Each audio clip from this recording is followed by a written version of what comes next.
السلام علیکم، welcome to my channel, it's me Zakia Alam. میں آپ کو بتا رہی ہوں آج کے 3 دن میں آپ کے جو معاملات ہیں وہ انشاءاللہ کیسز سالو ہونے لگ جائیں گے۔ 3 دن بتا رہی ہوں آپ کو گارنٹی کے ساتھ، انشاءاللہ آپ کے معاملات جو ہیں وہ سالو ہوں گے، سیدھے ہونے لگ جائیں گے، آپ کے راستے جو ہیں وہ کھلنے لگ جائیں گے۔ اور چاروں طرف سے آپ کو پریشانیوں نے گھیر لیا ہے، آپ پریشان ہیں، آپ کو صرف ہر جگہ ناکامی مل رہی ہے، آپ اس وقت جو ہے بہت زیادہ ڈپریشن میں ہیں، اینزائٹی کے پیشنٹ بن چکے ہیں اور آپ کو سمجھ نہیں آ رہا کہ اب میں کیا کروں۔ جہاں بھی آپ ہاتھ ڈالتے ہیں، جس کام کو کرنے کا بھی سوچتے ہیں یا جس کام کو کرنے لگتے ہیں تو اس میں آپ کو صرف لاس ہو رہا ہے۔ اور اگر آپ کسی بھی کام میں ہاتھ لگا رہے ہیں تو ایسے حالات پیدا ہو رہے ہیں کہ آپ کا وہ کام جو ہے وہ نہیں ہو رہا۔ تو ایسے معاملات اگر آپ کے ساتھ ہو رہے ہیں تو پھر آپ کو ایسا لگتا ہے کہ میرے اوپر کسی نے جو ہے وہ جادو کر دیا ہے یا کوئی مجھ سے میرے ساتھ جو ہے برا کر رہا ہے۔ یعنی کہ آج کل جو ہے یہی چیزیں چل رہی ہیں کہ میرے ساتھ اگر میرے معاملات خراب چل رہے ہیں، میری چیزیں جو ہیں وہ نہیں ہو رہی لائف میں جو چاہتا ہوں، تو میرے اوپر کسی نے جادو کر دیا ہے۔ یہ مسئلہ جو ہے مطلب ہم جو ہیں خود اپنے معاملات جو ہیں وہ سالو نہیں کر پا رہے اور ہم اپنی پریشانیوں کا جو جتنا بھی بلیم ہے وہ دوسروں کے اوپر ڈال دیتے ہیں۔ اپنی ہمارے حصے میں جو بھی ناکامی آ رہی ہے، ہم جو بھی ناکامی کا سامنا کر رہے ہیں، ہم صرف اس میں یہ بول دیتے ہیں کہ دوسرے نے ہم پر جادو کر دیا ہے۔ کوئی سا بھی آپ کا کام ہے، فیملی کا کام ہو، جاب کا کام ہو، آپ کی اسٹڈی کا کام ہو، چھوٹے سے بچے کو بھی اگر کچھ ہو جاتا ہے تو ہم یہ بول دیتے ہیں کہ جادو کر دیا ہے۔ دیکھیں جادو جو ہے وہ ہر کسی پر اثر نہیں کرتا، میں نے پہلے بھی یہ ویڈیو بنائی تھی۔ جادو جو ہے بہت جن کا ایمان کمزور ہوتا ہے ان کے اوپر اثر کرتا ہے، اور ہر چیز ضروری نہیں ہے کہ آپ کا جادو سے ہی ہوئی ہو، کیونکہ کبھی کبھی ایسا ہوتا ہے کہ ہمیں لگتا ہے کہ ہمارے اوپر کسی نے جادو کر دیا ہے اور ہمارے جو کام ہیں اس وجہ سے نہیں ہو رہا ہے، بلکہ ہم اس چیز پر یقین نہیں کرتے کہ ہم جو ہیں ہم اتنے گناہ کر رہے ہیں، ہم اتنے گناہوں کی زندگی گزار رہے ہیں، ہم اللہ تعالیٰ کو اتنا زیادہ ناراض کر رہے ہیں اور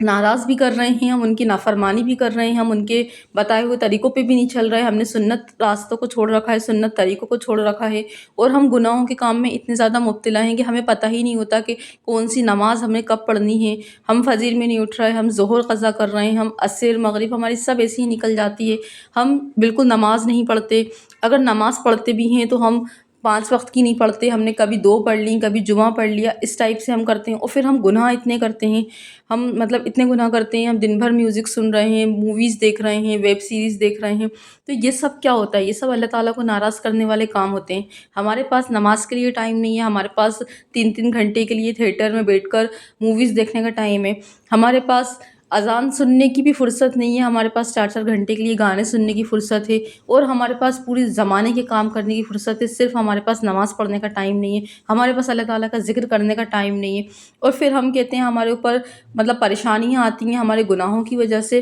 یا ہمارے اوپر مصیبتیں آتی ہیں، تو پھر ہم کہتے ہیں کہ ہمارے جو مطلب ہمارے جو کام ہیں وہ ہو نہیں رہے۔ اب ہمیں اس کے لیے سولیوشن کیا ہے؟ اگر ہم اتنے زیادہ مطلب انوالو ہو چکے ہیں اس چیز میں کہ ہم پر کسی نے جادو کر دیا، ہم یہ نہیں دیکھ رہے کہ ہم نے کتنی نافرمانیاں کر لی ہیں اللہ تعالیٰ کی، پھر اب ہم اس چیزوں سے نکل کیسے سکتے ہیں؟ سب سے پہلے تو یہ ہے کہ ہمیں اللہ تعالیٰ سے معافی مانگنا شروع کرنا ہے۔ ہم اللہ تعالیٰ سے معافی مانگیں گے، معافی مانگنے کا ایک ذریعہ ہے کہ ہم نماز پڑھ کے اللہ تعالیٰ سے معافی مانگیں، دعا کے ذریعے معافی مانگیں، اور ہم استغفر اللہ پڑھ کے معافی مانگیں۔ جتنا ہو سکے ہم استغفر اللہ پڑھیں، صلاۃ التوبہ پڑھیں، اور استغفر اللہ پڑھ کے پھر ہم یہ نہیں ہے کہ ہم صرف استغفر اللہ کا ذکر کر رہے ہیں، ہم کو کرنا یہ ہے کہ ہمیں نماز کی بھی پابندی کرنی ہے، ہمیں کوشش کرنی ہے۔ ٹھیک ہے پہلے دن سے ہم 5 ٹائم کی نماز نہیں پڑھ سکتے، ہوتا ہے ایسا، ہم نے پہلے دن نماز نہیں پڑھ پا رہے، دوسرے دن 5 ٹائم کی نہیں پڑھ پا رہے، لیکن ہم ایفرٹس تو لگا رہے ہیں، ہم کوشش تو کر رہے ہیں، ہم الارم لگا کے سوتے ہیں ہمیں فجر میں اٹھنا ہے، ہم ظہر کے لیے مطلب کوشش کرتے ہیں کہ ہمیں پڑھنی ہے۔ اللہ تعالیٰ دیکھیں آپ کی نیت کو دیکھتا ہے، اللہ تعالیٰ جو ہے ہمارے جو سارا دار و مدار کس چیز پر ہے؟ ہمارے اعمال کا نیت کے اوپر ہے، تو اللہ تعالیٰ جو ہے ہماری نیت دیکھتا ہے کہ بندہ ایفرٹس لگا رہا ہے، بندہ کوشش کر رہا ہے۔ جب ہم اللہ تعالیٰ کی طرف چل کر جاتے ہیں تو اللہ تعالیٰ ہماری طرف دوڑ کر آتا ہے۔ جب ہم کوشش کریں گے، ہم کوشش کریں گے کہ ہم نماز پڑھنے کی کوشش کر رہے ہیں، ہم نے آج 1 نماز پڑھ لی، کل 2 پڑھیں گے، 3 پڑھیں گے، پھر ہم ہفتے بھر کے اندر 5 وقت کے نمازی بن جائیں گے۔ جب ہم کوشش کریں گے تو اللہ تعالیٰ بھی ہمارا ساتھ دے گا۔ اس کے ساتھ ساتھ اگر ہم استغفر کریں گے، پھر استغفر کر کے اپنے گناہوں کی خوب زیادہ معافی مانگیں گے، ایک ایک گناہ کو یاد کر کے اللہ تعالیٰ سے جب گناہوں کی معافی مانگیں گے، تو پھر آپ جب سچے دل سے گناہوں کی معافی مانگیں گے تو پھر آپ دیکھیں گے کہ آپ کے جو گناہ ہیں نا وہ معاف بھی ہو جائیں گے، اور آپ کے ساتھ یہ ہوگا کہ آپ کا جو دل ہے وہ بہت ہلکا آپ کو محسوس ہوگا۔ یہ آپ کا مطلب استغفار قبول ہونے کی ایک نشانی ہے کہ جب آپ کے گناہ معاف ہو جاتے ہیں، جب آپ اللہ تعالیٰ سے اپنے ایک ایک گناہ کی معافی مانگ لیتے ہیں، تو آپ کا دل جو ہے وہ بہت ہلکا محسوس ہوتا ہے۔ آپ کو جو لگ رہا تھا کہ میں ڈپریشن میں جا رہا ہوں، میں اینزائٹی کا پیشنٹ بن رہا ہوں، یا مجھے کچھ سمجھ میں نہیں آ رہا، کسی نے جادو کیا ہے، تو وہ سب چیزیں ایک ہی بار معافی مانگنے میں پوری ہلکی ہو جائیں گی، آپ کا دل کو سکون ملے گا۔ اور پھر آپ جب ایسے شروع کریں گے تو آپ ایک دن استغفر اللہ پڑھیں گے، 2 دن پڑھیں گے، اور پھر اپنے آپ میں آپ تبدیلی لانے کی کوشش کریں گے۔ ایسے کرتے کرتے آپ 20-21 دن تک آپ 5 ٹائم کی نمازیں پڑھیں گے، استغفر اللہ پڑھیں گے، پھر آپ دیکھیں گے کہ آپ کو اتنا زیادہ فائدہ ہونا شروع ہو جائے گا۔ آپ کو یہ کوئی دیکھیں وظیفہ نہیں ہے استغفر اللہ کا، لوگ جو ہوتے ہیں سو استغفر اللہ کو وظیفے کی طرح پڑھنے لگتے ہیں۔ یہ کوئی استغفر اللہ کوئی وظیفہ نہیں ہے، یہ آپ کسی کی بھی مطلب اجازت کی آپ کو ضرورت نہیں ہوتی ہے۔ آپ نے جو اللہ تعالیٰ کو ناراض کرا ہے، اللہ تعالیٰ ہم سے ناراض ہو گئے ہیں، ہم اتنے گناہوں کی طرف بڑھ چکے ہیں کہ ہمیں ہر راستہ مشکل نظر آ رہا ہے، تو اب آپ کو کچھ نہیں کرنا، اب صرف آپ کو استغفر اللہ پڑھنا ہے۔ آپ جتنا دل چاہے آپ استغفر اللہ پڑھ سکتے ہیں، آپ 1000 بار پڑھ سکتے ہیں، 1200 بار پڑھ سکتے ہیں، یا 7,000 والی بھی میں نے ویڈیوز بنائی ہیں، آپ وہ بھی پڑھ سکتے ہیں۔ اور آپ کو استغفر اللہ کا ذکر کرنا ہے، سچے دل سے اللہ تعالیٰ سے توبہ کرنی ہے۔ استغفر اللہ جب آپ پڑھیں گے تو آپ کے استغفر اللہ سے کیا ہوگا کہ آپ کے گناہ معاف ہونا شروع ہو جائیں گے۔ آپ کے گناہ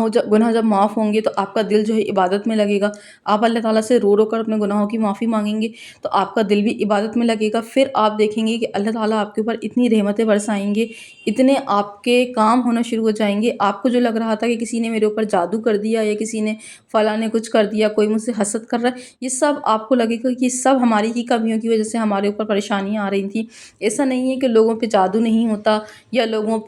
یا لوگوں سے حسد نہیں کرتے، لیکن کچھ جو غلطیاں ہوتی ہیں نا ہم انسانوں کی بھی ہوتی ہیں، جس کو ہم دوسروں پہ بلیم کر دیتے ہیں۔ تو ہمیں صرف ڈیلی استغفر اللہ پڑھنے کی کوشش کرنی ہے۔ دن بھر میں آپ کو جتنا بھی ٹائم مل رہا ہے، جب بھی ٹائم مل رہا ہے آپ پڑھ لیں، ٹائم کا کوئی وہ نہیں ہے، لیکن اگر آپ ایک ٹائم بنا لیں گے تو آپ کو ڈیلی آپ کی ہیبٹ ہو جائے گی، اور آپ جو ہیں استغفر اللہ کو زیادہ اچھے طریقے سے پڑھ کے اللہ تعالیٰ سے اپنے گناہوں کی معافی مانگ پائیں گے۔ اور آپ کو گناہوں کی معافی مانگنا ہے، اور آپ کو ہر روز مانگنا ہے۔ ایسا نہیں ہے کہ آج ہم نے اللہ تعالیٰ سے اپنے گناہوں کی معافی مانگ لی تو ہم کل نہیں مانگیں، ہمیں ہر روز مانگنا ہے، ہمیں ساری زندگی اللہ تعالیٰ سے اپنے گناہوں کی معافی مانگنا ہے۔ کیونکہ ایسا ہو ہی نہیں سکتا کہ انسان جو ہے، دیکھیں ہم فرشتے نہیں ہیں، ہم سے گناہ ہوتے ہیں، بڑے گناہ نہیں ہو رہے لیکن چھوٹے گناہ ہو جاتے ہیں، تو ہمیں روز اللہ تعالیٰ سے اپنے گناہوں کی معافی مانگنا شروع کرنا ہے، تاکہ ہمارے دل کی جو گندگی ہے وہ دور ہو۔ اور ہماری جب دل کی گندگی دور ہوگی، ہمارا عبادت میں دل لگے گا، جب ہم اللہ تعالیٰ کے قریب ہونے لگیں گے تو اللہ تعالیٰ بھی ہمارے کاموں کو بنانے لگیں گے۔ جب آپ مسلسل پڑھتے رہیں گے، آپ 6 مہینے پڑھیں گے، 1 سال پڑھیں گے، آپ کہیں گے کہ ہمارے پاس تو کوئی مسئلے ہی نہیں ہیں، ہم تو بالکل فری ہیں، مطلب ہمیں رزق کی بھی تنگی نہیں ہے، ہماری ہر چیز جو ہے اللہ تعالیٰ نے ہماری زندگی میں اتنا سکون دے دیا، ہمارے گناہ بھی معاف ہو گئے، ہم عبادت بھی کرتے ہیں، ہم دن رات استغفر اللہ پڑھتے ہیں، اور ہم مطلب سکون کی ایک زندگی گزار رہے ہیں۔ آپ 6 سے 8 مہینے کے اندر اپنی جو لائف ہے نا وہ خود چینج ہوتے ہوئے دیکھیں گے، اور آپ کو آپ کی لائف میں جب 6 مہینے پہلے کی لائف دیکھیں گے اور 6 مہینے بعد کی آپ لائف دیکھیں گے تو آپ کو لگے گا کہ 6 مہینے پہلے میں کتنا پریشان تھا، اور 6 مہینے بعد اب پریشانیاں ہیں بھی تو میں اتنا پریشان نہیں ہوں کہ مجھے لگے کہ کسی نے میرے اوپر جادو کر دیا، یا کوئی میرے ساتھ غلط کر رہا ہے۔ آپ کو جب پریشانیاں بھی آئیں گی نا تو آپ اس میں بھی پرسکون رہیں گے، کہ آپ کو لگے کہ نہیں، اللہ تعالیٰ میرے ساتھ برا نہیں کریں گے، میرے ساتھ اچھا کریں گے، اور میرے سارے معاملات اللہ تعالیٰ کے حوالے ہیں۔ تو استغفر اللہ پڑھنے سے یہ ہوتا ہے، تو آپ بھی اپنی ڈیلی لائف کا استغفر اللہ کا حصہ بنا لیں، انشاءاللہ آپ خود اپنی لائف کو چینج ہوتے ہوئے دیکھیں گے۔